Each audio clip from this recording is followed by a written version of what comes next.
guys, today we're going to be looking at the game A Royal Will. Now in this game you're going to be trying to win assets from the pile and executing these different wills. You've also got several different cards you're going to be able to play that have coins and have actions, and you're going to get to choose which of those you're going to use. So let's check this game out.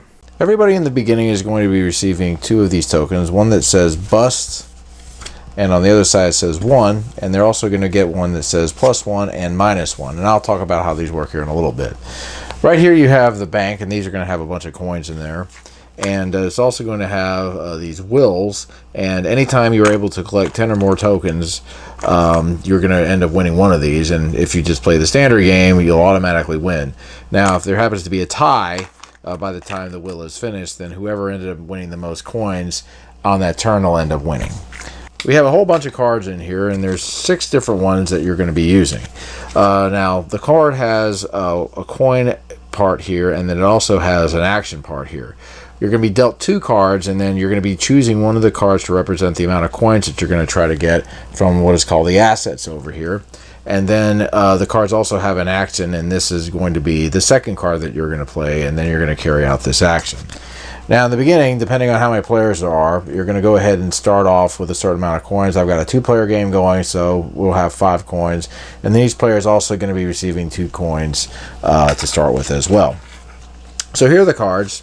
You've got the advisor, and if you decide to play this as the coin card, this is going to be worth 2 coins. And this says predict, 1, or bust. Now, if you are able... Now, the will is going to go bust when...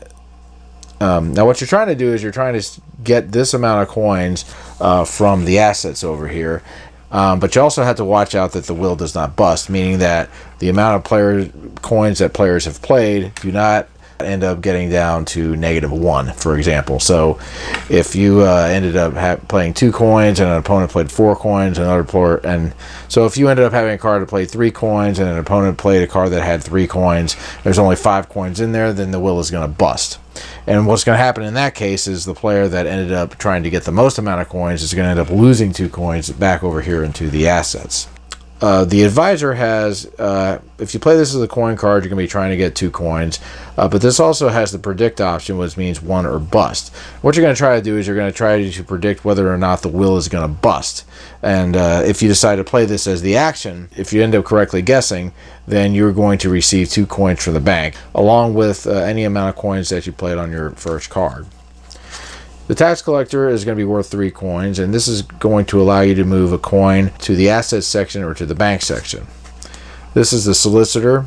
He's worth 3 coins, and this is going to allow you to play the plus or -1 coin count, which is going to be this little token over here. And you can play this on your opponent if he's trying to get coins. You can play this, and this is going to give him 1 less than any coins that he might end up winning. Or you can choose to play the +1 and play it on your side. And if you end up getting some coins and the will does not bust, you'll get an extra coin. Right over here is the forger. You're going to be guaranteed 1 coin if you decide to play this as the coin, but you'll also have an opportunity to wager if you decide to play this as the action card. So the way this would work, let's say you had this card face down for the coins, and then you ended up playing this card for the wager. What you'll be able to do is you'll be able to go ahead and bet some coins here, and if it turns out that the will does not bust, you will get the coins that were played here, which in this case would be 4, and then you would also get this coin back and then an extra coin because you won the wager. You also have the heir. This one's going to be worth 4 coins, and they also have the immune, which means that if any player tries to play an action against you, he's not going to be able to do it because you will be immune to it. So let's go ahead and give you an example of how the game works. We'll deal out 2 cards to each player, and let's just say I go ahead and start. So I'm going to look at my cards. I'm going to play one of these cards and try to claim some coins. So let's say I decide I'm going to go ahead and play this card as my first card, and then my opponent's going to go ahead and pick a card. Let's say he decides he's going to play this card right over here, the executor. So he'll play that face down, and then each player is going to go ahead and play their face up card. Let's say I play this one and my opponent plays this one. So now, since I was the first player, I'm going to go ahead and fill out my action with his +1 - coin count. So let's say I decide, okay, I'm going to play the -1 on my opponent. And then my opponent says, oh, I'm immune, you can't do that, so I'm going to go ahead and take this back. But what I'll do in this case is I'll go ahead and add 1 coin to myself to try to see if I can win more. So we'll go ahead and turn over the cards. I got 2 coins here, and I got 2 coins here, and with this is actually going to be 3 coins. So we have successfully executed the will. So I will go ahead and get 3 coins, and my opponent will go ahead and get 2 coins like so. And then we're going to go ahead and start another round. And this is kind of the way the game is going to go. And once again, you go ahead and replace the middle with the 5 coins since we're doing a 2-player game. But anyway, once somebody gets to 10 coins, the first player to do so is going to receive one of these, and they're going to end up winning the game. And of course, you can go and do more rounds if you would like to. And if it turns out that you have players that tied by getting to 10 or over, you'll just simply look at the amount of coins that was won in that will, and whoever won the most amount will go ahead and win the tie. So anyway, guys, and whoever wins the specified amount of wills is going to end up winning the game. And that, folks, is a royal will. So my final thoughts on a royal will.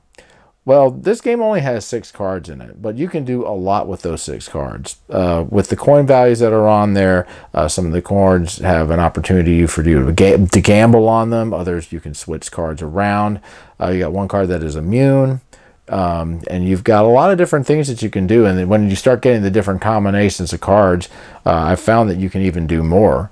So yeah, this is a very cool game. This game goes very fast if you're just going to be doing 1 round. So if you're just looking for like a 5-minute game, this is a really good one to go with. It's an easy game to learn. And, you know, with the amount of different wills you've got, you can play as many rounds as you want with this. So there really is no limit. Definitely would recommend this if you are a fan of just shorter games, games that are easy to learn, and games that are fun. I mean, this is a fun game. Really like the components as well. The artwork is really unique. Definitely would recommend this one. All right, guys, that's my review of a Royal Will. Catch you later. Keep on gaming.